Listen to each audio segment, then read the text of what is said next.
Good day. Good Boom, day. we Good are day. live. We are live. Good morning. Live and alive. Yeah, at least the first one. How's it going? It's going okay. I haven't been sleeping super well, No? which is kind of partially my own fault, partially the kids' fault, partially just busyness. But yeah, we always seem to land these recording times right in the middle of some sort of uh, air, period of poor sleep, or like exactly when there's some deadline or something. So Yeah. I've got the my sleep patterns are all over the map. I never know what's going on. I've got a new person at work who is in a completely different time zone that I'm working with. So I've accommodated by starting my day earlier than I used to. how So early is earlier? I start my workday at 7 now. Wow, that's early. Yeah. So that way we've got approximately half of our workday overlapping each other. Yeah. Um, so yeah, this is my first week of that. So by nighttime, I'm pretty worn out and ready for sleep. And I've just kind of been realizing that that's because I'm waking up much earlier than normal. How does it feel? You feel good doing that, or is it just Yeah, I like it. I don't know. I've always found it easier to be productive first thing in the morning. Like when I first wake up, if I go to my computer and work, I'm usually way more productive than having to commute to an office first and like go through the whole breakfast routine and getting dressed and all that stuff pre-pandemic. getting dressed? Right, that. Yeah, I've lived like an entire year in my pajamas, honestly. Yeah. Yeah, I don't know. I mean, I get it. It kind of depends for me. I mean, of course, it's going to depend if you're doing the kind of work that is just like sit down, focus, solo work, versus like some sort of coordinated effort with other people. Yeah. I tend to, um, I guess I do both of them pretty well earlier, but I time out on the solo work a little earlier. Like I can do the meetings late day, but I can't really do the solo work as well.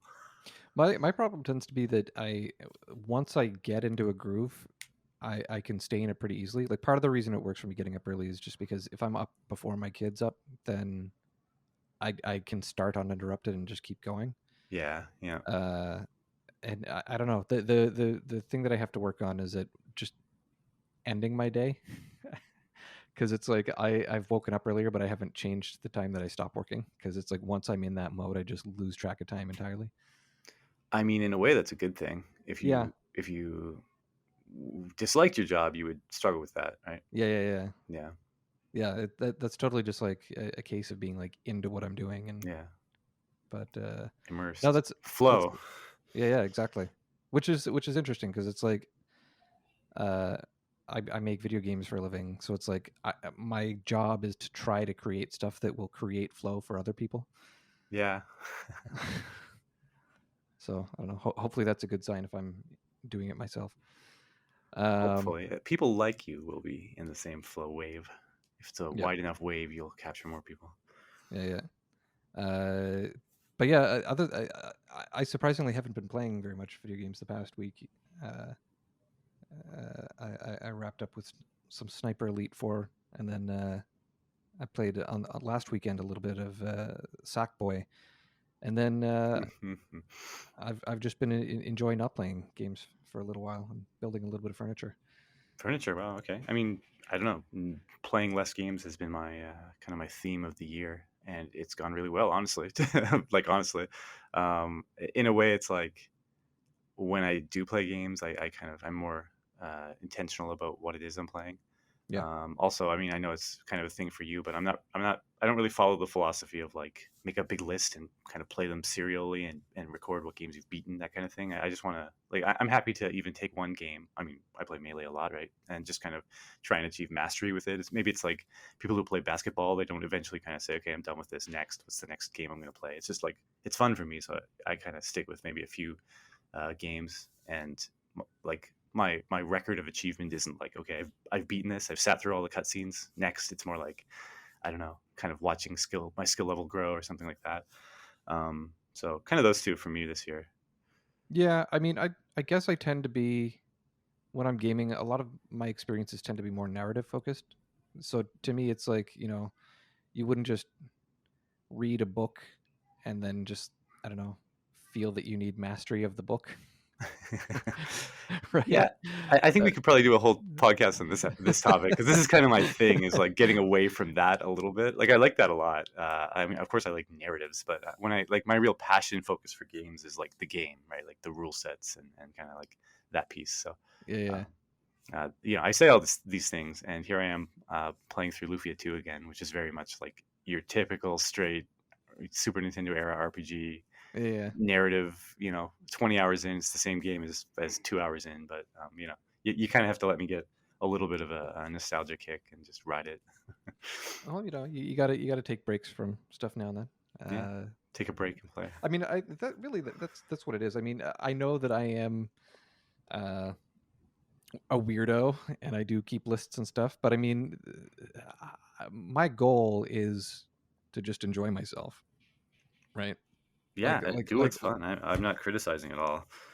uh, I used but to do it's the same thing for films. I don't know, I was really into films, and like I was almost obsessive about list keeping, like yeah, the different films I'd watch. But like I do all these things, like I was just obsessed with, I guess, like data and statistics, and so I'd like do really weird things. Like I'd list the year of every movie I'd seen, and then I'd like plot a histogram and look at what years or what periods I hadn't like seen enough of, and like try and mm, fill those gaps. So I'd spend like 2 months watching more movies from the '60s or watching more westerns or something, and I'd like graph it against like the actual, like if Hollywood made double as many movies in the '80s as they did in the '50s, then I also had to have that same ratio. Like I was just crazy obsessed with it. Like really, I'm not kidding. Like to a weird degree, like this kind of thing. I think probably yeah, going through that for years, like really, like I get it, like OCD, just off the charts, kind of wild stuff. Now I've like kind of jumped the entire other way, and cutting that has been a liberating experience, where it's just like, yeah, I'm just gonna whatever, this month I'm gonna play Smash Brothers for yeah, whatever 50 hours, not worry about it. Maybe I could have beaten more games, but I'm just gonna do this. It's fun. Go on my way. yeah. For me, it's like I don't get that hard into the planning aspect anymore. I used to like so I think like back in 2013 or so is when I started keeping lists and trying to plan stuff. And I would do like, okay, these are the 10 games I'm going to play this year. And to an extent, I still do that, but largely largely what my lists are now is just like a short list of stuff that's different than what I'm currently playing. And a lot of the time the stuff that I'm currently playing will be stuff that's like targeted at features that I'm thinking about for work. Yeah. See, I don't have that, right? For me, games, I mean, in a way, I guess, like I'm always thinking, and I'm sure like everyone has this, but thinking of maybe like what game I'd make someday, or like trying to understand like how things were done in a certain way, and look for games that are good examples of that. But I think you can do that without sitting through the whole 80-hour game or whatever in many Hmm. cases. And that's kind of where like I think my approach to that would be probably to like spend 2 hours playing a bunch of different games or something. I mean, I get Yeah, why that in a way doesn't make sense, right? Like if it's a narrative based game and you're just going to play 3 hours, like, yeah, well, you're not like it's kind of defeating the purpose. But I think like maybe I just don't have the same motivation as you to do so. So I just approach it differently, I guess. yeah, yeah. It's I don't know. It's uh, I take both approaches, I guess. Like when there's like a particular feature that I'm trying to explore and see how other people have done it, I will load up like 5 games and just try to look at that feature and compare them. But I hate doing that. It's like, if I go back to comparing it to a book or a film or something, like I feel Yeah, like it's yeah. so bad to just like read a paragraph from a book and then stop. Like I want that. I want to experience the thing in its entirety. So I mean, I guess that's the downside to working in games is I am looking at stuff now and then like as research, but I do try as much as I can to like not do that and to just enjoy a thing in its entirety and try to get a grasp on what the overall big picture is, if I that makes wonder. any sense. No, it totally does, and in a way, like the book example. I mean, of course, say a book. essentially all narrative, right? Like Yeah. maybe I'm trying to think of an example. Maybe the book is written in a certain language style, and you kind of want to just get the gist of what that is. So you could read the first chapter and be like, okay, whatever. It rhymes, or it's metered in a certain way. Okay, I got it. But generally, that's not the case, right? Generally, you're reading because you want to experience that narrative, and so to kind of cut it off 10 minutes in or sorry, like 10% in is defeating the purpose in a way. I would say Yeah. games, if like I don't know, I guess that's again where we're like a little different, where like if I was to maybe look at a game and try and learn something from it, I would probably be super focused on, again, like on its like rule sets. And so like something like say Cybershadow is Mm. harder to do this, where like you play through the whole game, you keep getting new abilities, and like those abilities effectively change the game in a significant way. And Yeah. so if you just played that for like an hour and we're like, whatever, I think you're missing a lot. But like say Into the Breach, I feel like, I don't know, you can play that for 2 hours and be like, okay, I get it. This is how the game works. Done. Or I'm thinking of like almost like chess. Say like Mm. you don't need to play through some sequence of events, some narrative. There is no narrative, obviously, but like you just could play it a while and get the feel for the rules, and then you have kind of that light experience of the game, and you could move on and take something away from that, maybe. Yeah. Yeah, Yeah. I mean, there's definitely something to that, and I can get into that mode too. Like, you say Enter the Breach, the same company that did that, they did FTL, yeah, and I put like 70 hours into that game. Like that's totally like the game mechanics that are driving that, not really the plot. yeah, Um, but yeah. yeah, it's you're right with something. There's definitely a difference between something that's like more standard, that's something like chess, where it's all about the game mechanics and it's all about the mastery. Or I guess Smash Bros, you're saying is largely the same thing as that, where it's like all about mastery of it, which can be fun. But for me, I definitely enjoy stuff like Cyber Shadow, where it's like evolving throughout the game. I like that idea of like the evolution of stuff. It's interesting. It's not that I don't like it, I guess, because I definitely do. But I It's just find, yeah, I don't know. I find it's more of a capped experience, I guess. Like if you were setting out to make some sort of competitive game, I don't know, mm, StarCraft or something, right? Like mm, StarCraft is meant to be this competitive game that's effectively like timeless, right? You could pick it up in 10 years from now, and if you were at one point this high level StarCraft player, you would probably still maintain a lot of that and play it a bit and get back in the groove and play against other people and just be having fun again. It's not like mhm, the experience is effectively done because you've gone through the whole narrative.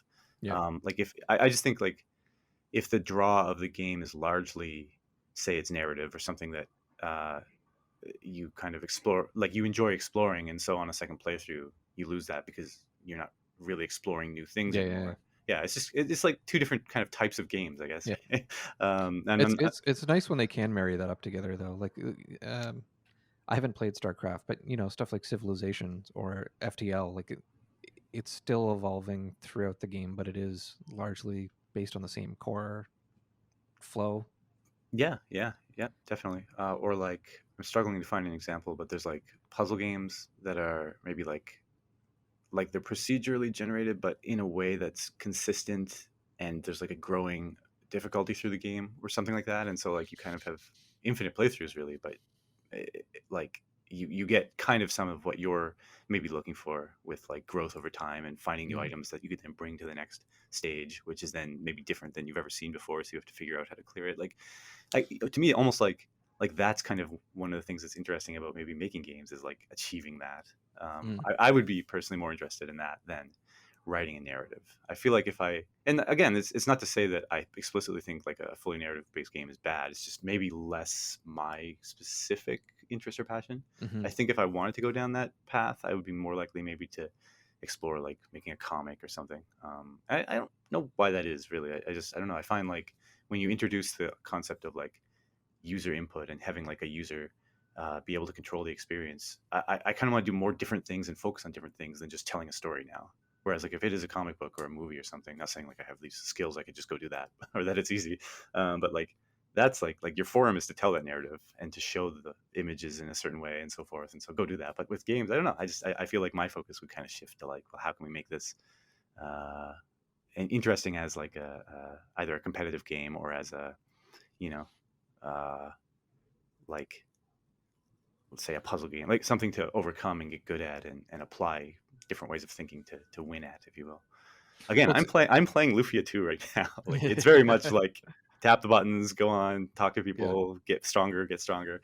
So I mean, yeah. I do get a little bit of that draw. I definitely do. I like Well, focus. well, I just find it interesting that you're talking about like the comics, like, because I feel like story is a completely different thing in games compared to like linear media in like film and comics. Like, I always felt that with working in the film industry, that it's like stories are very much about what the director wants you to see, and it should very much be um like everything is about communicating that message to you, because like you only get to see a given shot for like a few seconds, right? Like everything needs to be clear, needs to be leading your eye. Yep. And it's an interesting way of telling a story, and hopefully the audience gets what they were intended to get out of it. Whereas I feel like with games, it's when you're giving people the freedom to explore at their own pace, it feels like it's a better idea to do something like a Grand Theft Auto or something, where you give them the sandbox and you let them explore and discover things, and they're going to miss some parts of the story and stuff, but like overall there's a world and there's something that's going on in it, but maybe everyone's interpretation of what's happening is going to be slightly different. It's It's an interesting view, and I don't at all disagree with it. there's so I want to read a little bit of a Twitter thread here, because um oh my god, it's way longer than I expected it to be. I haven't actually read through the whole thing, but I started to read it and it felt uh, like it resonated with me, and so I bookmarked it to read it later. I just know. We're gonna get a raw first time reading. It's gonna go on a huge tangent, and then we're both gonna be like, huh. Well, I'm gonna read the first three Sure. tweets, because it is a long thing. So this is a thread by Jennifer Scheurle. I think her name is pronounced. She's uh, at GAOHMEE on Twitter. She was a game designer for ArenaNet who did Guild Wars. And so I saw her tweet this, I guess, May 24th. Uh, and she says, Game design does not talk enough about a principle that is core to so many experiences. I'd even say it might be at the core of most games, but it sounds a little esoteric. You know, when we say immersion, wanting impact on the game world, etc., it's a desire to be witnessed. The desire to be witnessed is a fundamental human desire, a longing for being acknowledged in our actions, our existence, and our humanity. We crave to be represented. We crave to see things we can relate to. We crave things that we can project ourselves upon.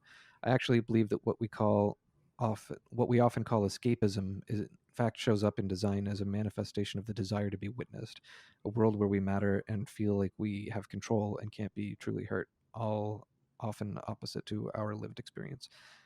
Um, so that's the first three tweets. There's a lot more, but I found that to be like kind of eye opening from like a game design perspective, to like realize.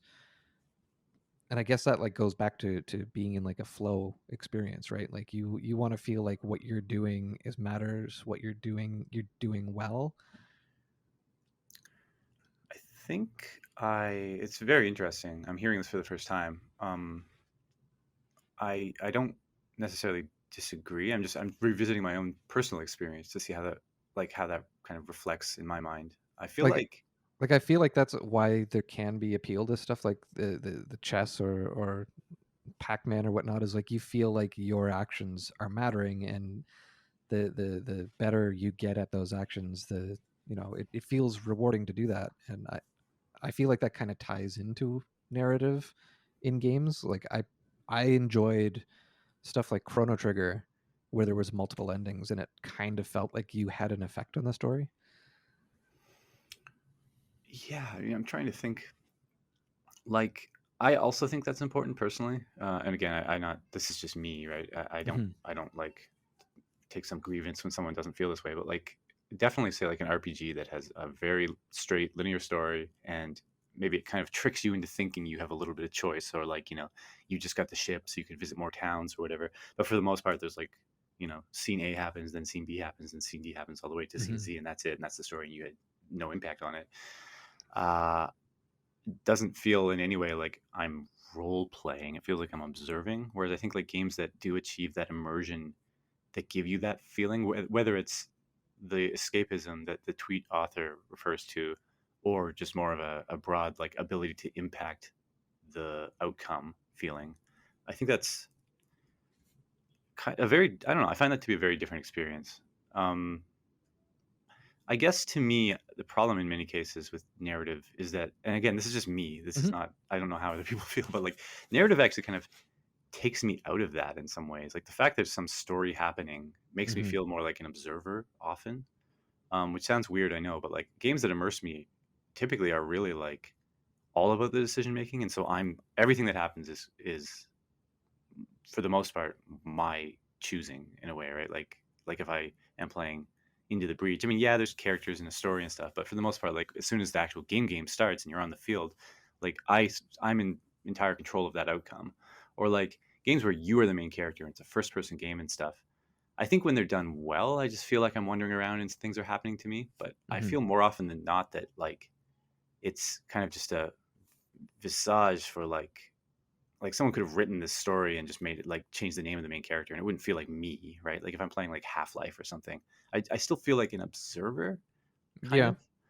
And again, I'm not saying that's necessarily bad, but I guess that's where like maybe like the tweet author's sentiment is a little lost on me, because I don't necessarily feel those same things. Whereas like when the tweet author points out this idea of like the feeling of needing to be witnessed, I think was that how she Hmm. put it? Yeah. The Yeah, desire to be witnessed is a fundamental human desire. yeah. I can almost imagine. Say I'm just imagining a game, but like where you're like some, I don't know, warrior or thief or whatever, some person in an ancient world or something. And like almost getting away from being witnessed is just how I feel like I get into a flow state. Cause like in our modern world, I don't know, I almost feel like I always have my phone with me and anyone can contact me anytime. When I'm at work, I have like people pinging me and they can always connect to me. Hmm. And I'm not really like a person who enjoys, say, camping or something. But if I'm playing even like playing Skyrim, I really enjoyed like just walking out into the world and walking through the forests. Like maybe that's what people get out of actually like camping and hiking and stuff. Yeah. Yeah. Is that feeling. And like the game was providing me with the ability to feel like I'm doing something I don't usually do. And it was completely separate from any sort of narrative. Like, yeah, the game had a narrative, but the most enjoyable parts for me, I guess, were just like wandering about the forests and stuff. Well, I mean, what's interesting to me is like when you were talking about like when you're playing games, you feel like an observer. Like Skyrim was the first thing that came to mind for me, is because I feel like largely that is true with the narrative. Like the Yeah. first thing that I did when I played Skyrim, sorry for spoilers for this game for anyone who hasn't played it, uh, of our, all of our audience who hasn't played Stop it. it.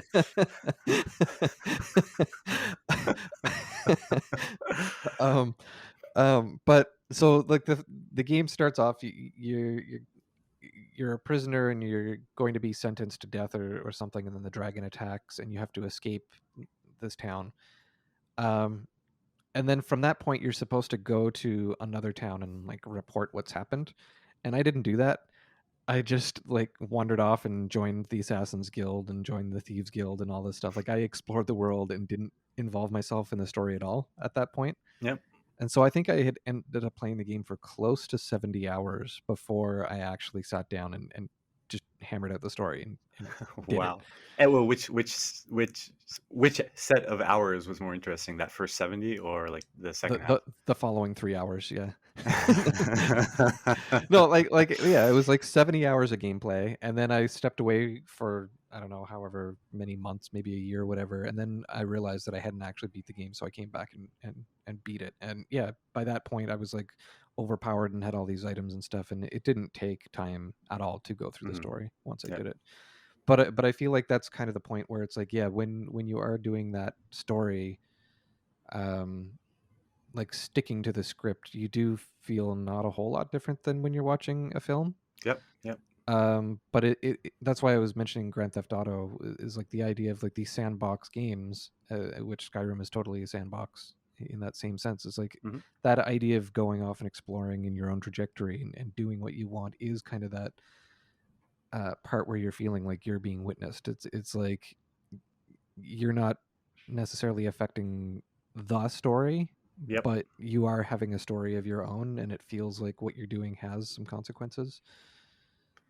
Yeah, I think I agree with that. I also think like it's can be very different. Like I think there's games that do that really well, Mm. and I think there's games that maybe don't. And I think that's like kind of what you're alluding to here as well. Like I do feel maybe with I mean It's I it's play hard, it's hard to have scripted moments that it feels like you're not an observer, in my opinion. I entirely agree, and that's why maybe I struggle kind of with the sentiment of the tweet or with narrative in games in general. Mm.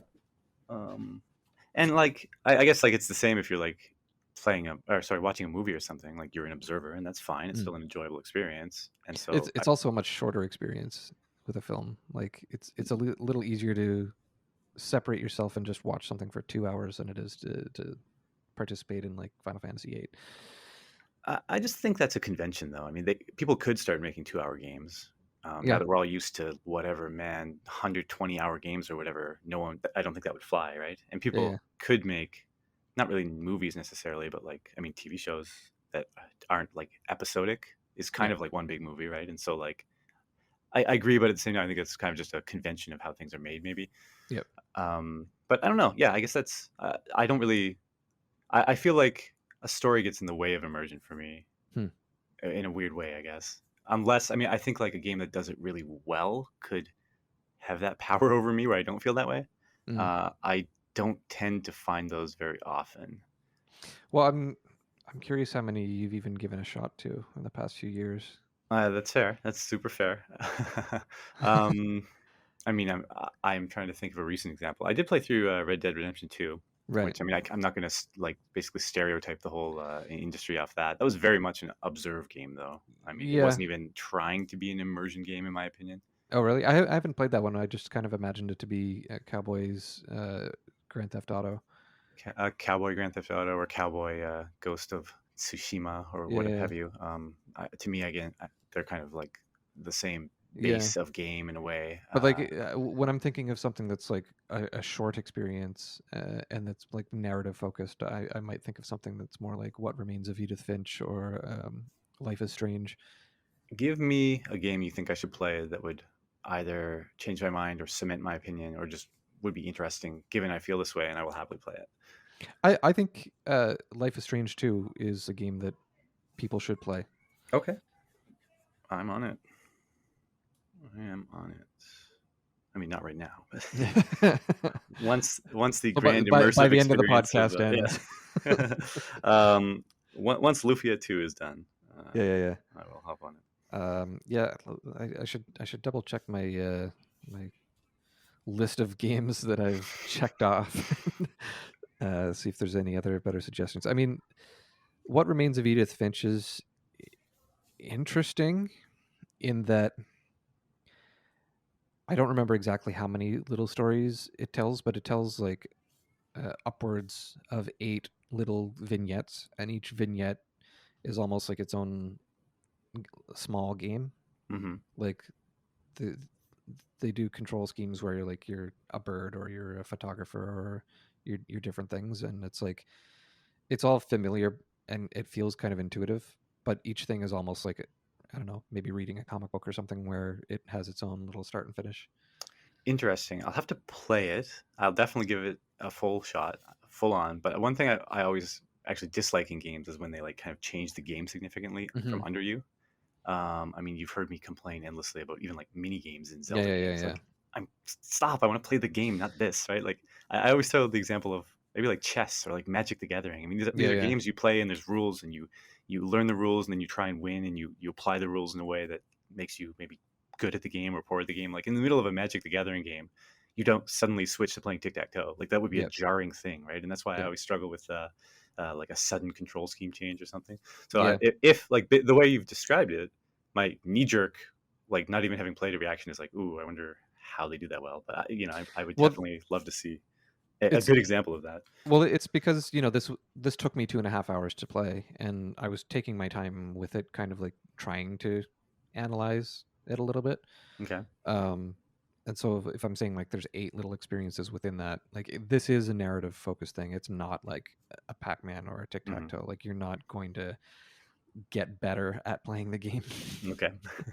um, so that's one that's interesting. But yeah, I beat that one in I think January of this year, and then um, I would definitely say that Life is Strange 2 took me 18 hours last year, and that was probably the best narrative focus game that I played last year. Interesting. Best narrative focused in what sense? Like best at achieving a lot of what we're talking about, or like you just really enjoyed the Yeah, narrative, like the game was good. both, Okay. both. They do. I mean, it's not like a Grand Theft Auto. Like you're not running around and performing a whole lot of actions. It's like you're kind of pushing a story through. But in a sense, it's almost like a choose your own adventure book or something, where like some of the decisions are going to take you in different trajectories. Okay. I see. Um, and they do a fun thing when you beat each chapter in the game, where they'll tell you like how your decisions compare to everyone else that's played the game. So you can I you love can kind of get a statistics. sense for like, am I just doing the same thing that everyone else is doing, or Am I a weirdo? yeah, Yeah, yeah. I will definitely give it a shot. I mean, heads up, it's not generally probably my I guess where my passions are or what have you, but yeah. I would happily be enriched with the new experience. It's it's something to consider, because I feel like we've already had a past when we were talking about our favorite games on every console. I feel like you ended that with PlayStation 1 era being like the most recent games that you're uh, in love with. Let's see if that's true. Let's see if that's true. Let's take a little digression. I mean, Melee was newer, and it's True, a year or two newer. No, it's true. not. It's half a decade newer than that. Yeah, that's true. Yes, That's true. yes. It's funny, and I mean, if we could sit around and make the argument that I'm not being fair and I'm not giving those types of games a chance, but in a way, when that kind of started to be a thing, is when I started to be a little less interested in games. Yeah. And so again, I'm very happy to try uh, and play some and give like a very honest opinion of how I feel playing them. But when that was starting out, I guess I it wasn't like, as someone who finds, say, again, like chess and Magic the Gathering, like these are games, right? Like that's a Yeah, yeah, game yeah, game. That's yeah, a yeah. rule set. Like Yeah. you play Magic the That's a Gathering, sport. yeah, right. This is the real deal. But I mean, like Magic, like there's all kinds of the card art and even the like flavor text, but that's just all flavor. Like Yeah, yeah, yeah, they could have just put like no name to any card. yeah, This card is A, this card is B. There's no pictures or anything, and it would play the same and have the same yeah. strategy and stuff. I'm just fascinated by like those game rule sets and how to apply them and how to make them fun in that sense. When I think of like games I would like make, they're always like maybe like simulations or strategy games and stuff like that. And so yeah, I don't know. It's in the same way that maybe like if you haven't read comic books in the last 20 Hmm. years, it's not necessarily a sign of, I would think, closed-mindedness. It's just you kind of focused No, your no, no, energies no. on the things that are exciting for you. So Yeah. yeah, I will happily, especially if there's short games. Like I got a little excited when you said 2.5 hours. Well, uh, yeah, that's what remains of Edith Finch was 2.5 hours, yeah, and then Life is Strange 2 was 18 for me. yeah.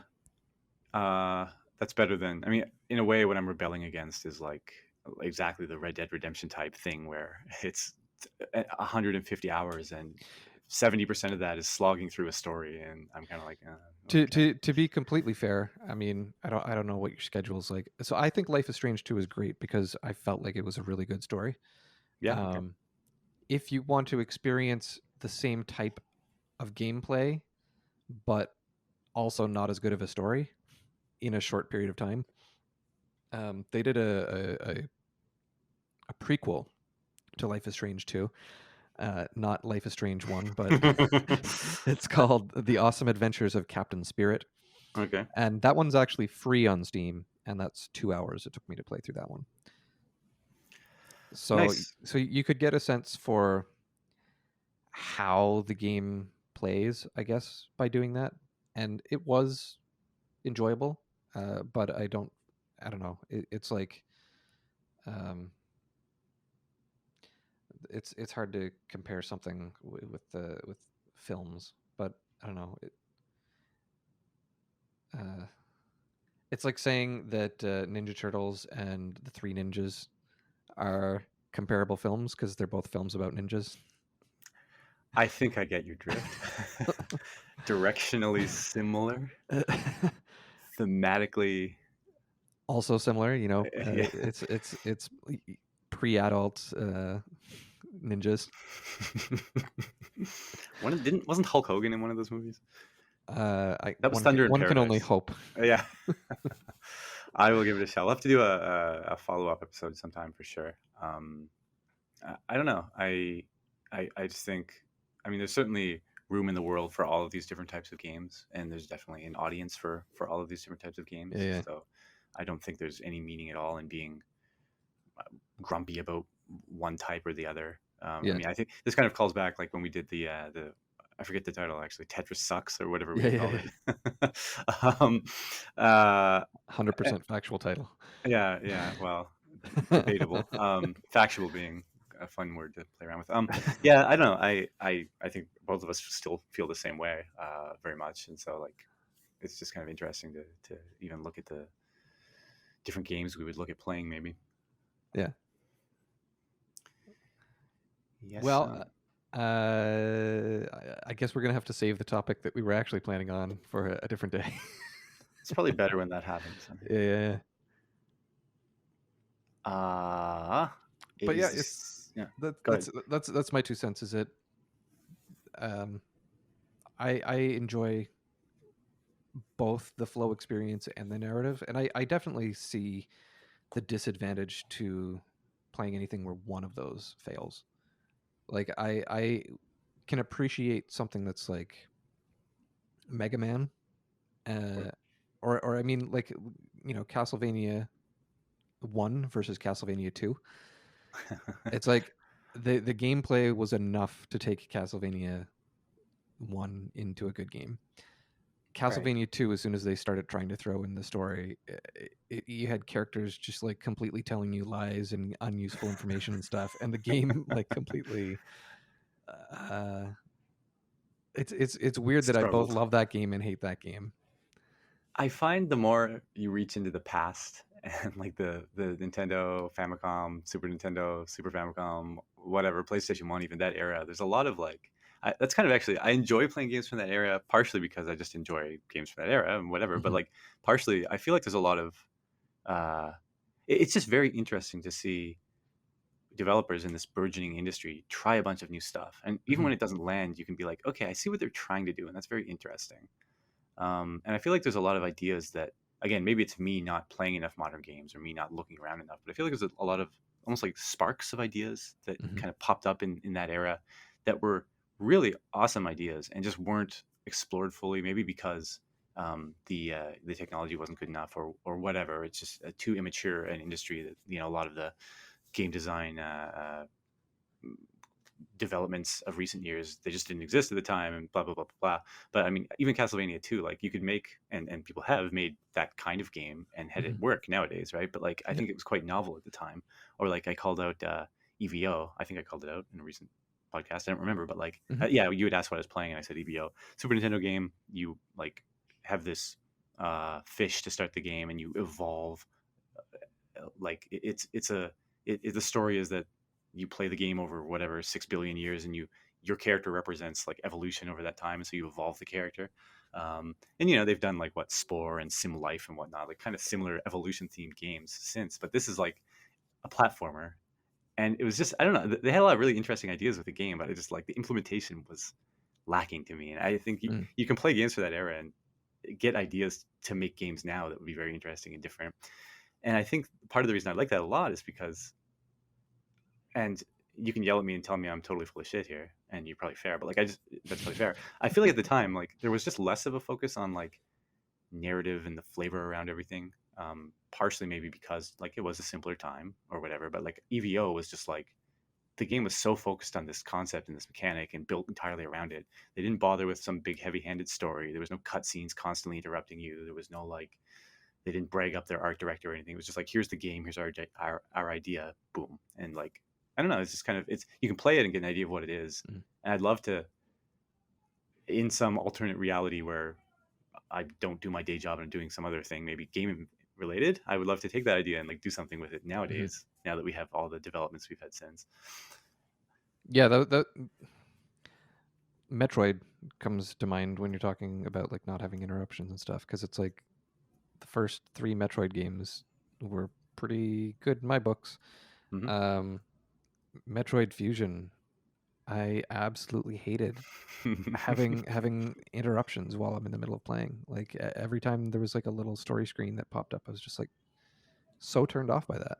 It's fascinating hearing that from you. I mean, I'm not trying to stereotype you as someone who like will always go for the story, but I'm interested. Like, what was it particularly in Metroid that made that different than say Celeste? Like Celeste, I really struggled with those cutscenes because I didn't care. Like, shut up and let Yeah, me play.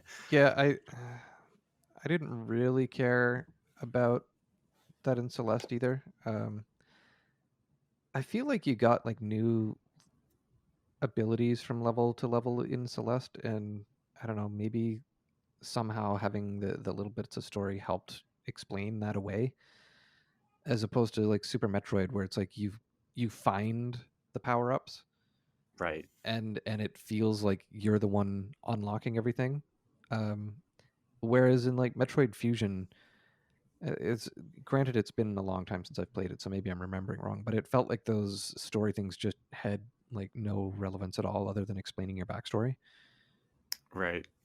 Like Yeah. like once that thing happened, there was nothing different about the game afterwards.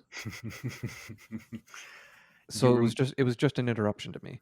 yeah, you remind me of, and I know you're not a big fan, and that's fine, but like I really, really enjoyed Final Fantasy 3 on the original Nintendo.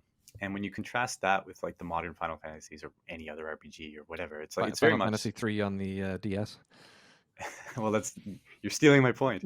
Um, I mean, it's very much like yeah, there's a story actually, and people talk to you and stuff, but like in a way, it's like I don't know, it's I feel like it's paced really well, and like you control that flow too. That's something I always struggle with cutscenes too, because like on older games, you spend a lot of time reading and you just press when you're done reading, so you're Yeah. always very engaged. Um, and you should be engaged in modern games too. Like you have visuals to look at, you have all kinds of things. But I don't know, whatever. Sometimes it feels less engaging to me in ways that I could get into. But anyway, really old game, whatever. But like you could just play through the game, paced well. The job system was really interesting. That again to me, like there's enough mechanics to keep it very interesting. And when they remade it, they felt the need to like inject tons of word I always use, but flavor, if you will, Yeah. that to me broke everything that was good about the original pacing. Like suddenly our our four heroes, our 4 characters have personalities that they didn't. That they're now like real characters, not just nothing Onion things you Knights. control. Onion Knights, yes. I love that actually. Anyway, but like it was so I don't know, incongruent and boring and weird, and like the way they did it was to me really clumsy. Like they would just inject cutscenes where the 4 of them all of a sudden just talk about stuff and say things to each other, and you get kind of the gist of some like someone's personality, and then go Yeah. back to the real game. And like it felt so jarring, partially because like I had played through, of course, the original one without that, and it felt like great pacing. Like it just felt like that wasn't needed for this particular implementation, if you will. Like they made this game. This is how it plays. This is the kind of game it is. The Yeah. end. And so to take that and pepper cutscenes into it and add this needless, awful characterization to me was just exactly 100% spot on. What to me I don't like is explicitly worse. Yeah, Um, I can see that. it was Yeah, partially for the reasons you're saying too. Like they don't represent any change in game. It's not a way of announcing or breaking between 2 different segments of the game that are in some way different. It was yeah. just boom. Yeah, I mean, it's not fair for me to really comment on that. Like you say that I wasn't a fan, but I wasn't a fan of the original because I never played the original, right? Yeah, right. So I played the DS version, and it didn't seem like a, a it didn't Game for grip you. me. Yeah. I played it through because I bought it, but um, yeah, I can completely imagine what you're talking about, where like just that experience of the original NES version, sorry, Famicom version, where it mm, is much more focused on the mechanics. I could imagine that being more interesting. Like I liked that in Final Fantasy Tactics. Yeah. I feel like Tactics had a really good story that kept me interested, and I liked that there were like characters that had their own special classes. I've always That was really enjoyed that cool. with like Final Fantasy IV and stuff, like each character being unique. But then the Tactics also had tons of characters that were just like filler, and I was completely happy that none of them had personalities and cutscenes and stuff. Like, if you're going to have a narrative, focus on it where it matters, Yep. and try not to just interrupt for the sake of interrupting. By the way, just to confirm your suspicions, Three Ninjas High Noon at Mega Mountain did have Hulk Hogan in it. Yes. Okay, that was the one. And he like shaved his handlebar, and he looked like a totally different person. Yeah. Yeah. Okay. Good. Yeah. Final Fantasy Tactics. One thing I wanted to say was, I think, given everything I've said, it would probably count in my book as like a narrative heavy game with a lot of interruptions. But I don't know. I guess like when a narrative is good and I'm really into it, I could still argue that it's jarring to have all those interruptions, and I could still be like, just let me play the game, ga ga ga. But putting all that aside, I really did enjoy Final Fantasy Tactics, and just like you, I liked the story a lot, and I think when the story obviously when it impacts the game, it's great if they integrate it really well. Like, there's a story where like the world blew up, so now what you were doing is different and you have a new ability or something. But also when the story affects how you feel playing the game, I think that's important too. And that goes to like say Metal Gear, where like you're actually really nervous because there's some sniper somewhere because the game has told you, and she was just taunting you, and now you're like, oh, I got to get her. Driving that emotion that persists as you do actually play the game, I feel is a big deal. And so like even in like Final Fantasy Tactics, where like I know there's this conspiracy, and I know like this person is doing this, those battles where like maybe the battle is against some character I've come to hate and would really like to see be defeated or something, like it drives an emotion in me that makes me feel different actually playing the game. And I think, and that goes to like why I like games like Silent Hill. That game is quite narrative-y, right? But it's almost like atmospherically narrative. Like the story is just kind of there, but it's there to make you feel a certain way as you do the gameplay. And I like that. I like that a lot. And so like Final Fantasy Tactics, I think, did that. Silent Hill did that. Excuse me. Other games have attempted it, certainly. Excuse me. Yeah. Yeah, I'm trying to think of a follow up to that. I don't really got one because I agree with it. Like, I don't know. Cyber Ninja. Cybershadow. Shadow. Yeah, Cybershadow. I felt like that was an acceptable amount of story for a game like that. Like there were characters just like lying on the ground, and you could choose to talk to them. Yeah, which is funny, kind of when you put it in words, but absolutely right. I love that. I love the opt-in nature of it. Of course, I read every single one, right? And I think exactly like Cybershadow or Ninja Gaiden, like these games have comparatively short cutscenes that are like cool and get you pumped and give you enough that you kind of know who's doing what, and you kind of know who you're supposed to like and who you're supposed to hate and who you are supposed to maybe sympathize with. Those kind of cutscenes work for me. Yeah. Yeah, it's I hope you do give Life is Strange 2 a shot, because it's definitely so there is some bad gameplay in it, in my opinion, and I don't really want to talk about it before you've played it. Well, let me play it. Because it's like optional gameplay, and I'm curious. Maybe if I tell you it's bad, it'll taint your opinion, and you'll think it's bad too. But maybe you're gonna think it's the best gameplay that you've ever done. So now you've told me there's bad gameplay somewhere. So my mind will be like, "What is it? Oh, it's this. I bet it's this. Yeah. This sucks." He's right. What should I play? Life is Strange 1? The two stories aren't really relevant to each other. I see. There's like a small cameo that you would appreciate more if you had played the first one, but it's not really. I'm pretty sure you can get by just fine. Gotcha. The first one was good. They're actually making a remaster of it for Switch and all the new consoles. Cool. It was an enjoyable game, but I feel like if you were to ever only play one of them, the second one is the one that I would suggest. Gotcha. And because I know that you're kind of skeptical, I don't want to recommend you play the first one only to have you get bored and not want to play the second one. Gotcha. Okay. Well, in a way, if I committed to it as kind of a job for our podcast, man, Yeah, maybe I could see that progression, or maybe yeah. I'll just get really angry. Uh,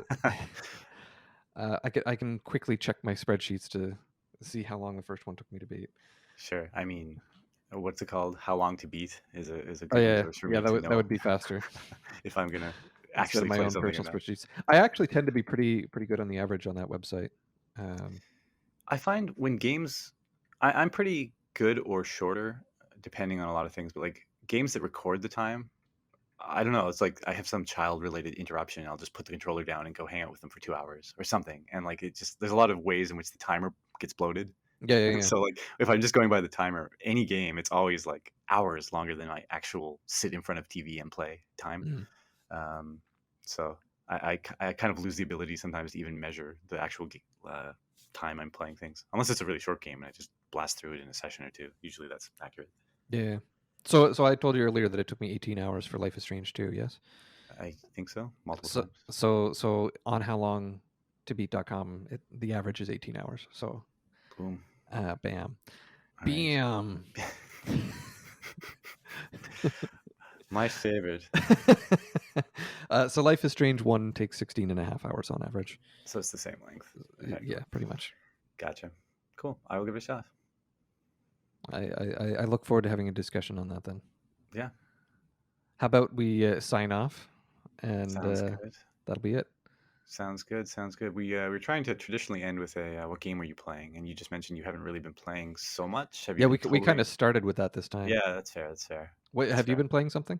Well, just Lufia too. Right. I mean, my kids like playing Mario Galaxy. Again, this I think like going back to like I think you're a little more explicit about like here's the Mhm. game I'm playing and I'm going to beat that game and then go on to the next. Like for me, like say Mario Galaxy, I've been playing that with the kids and they like it. And it's like a few hours here and there on the weekends, and it's taking us like literally like 7 months or something. And it's cool.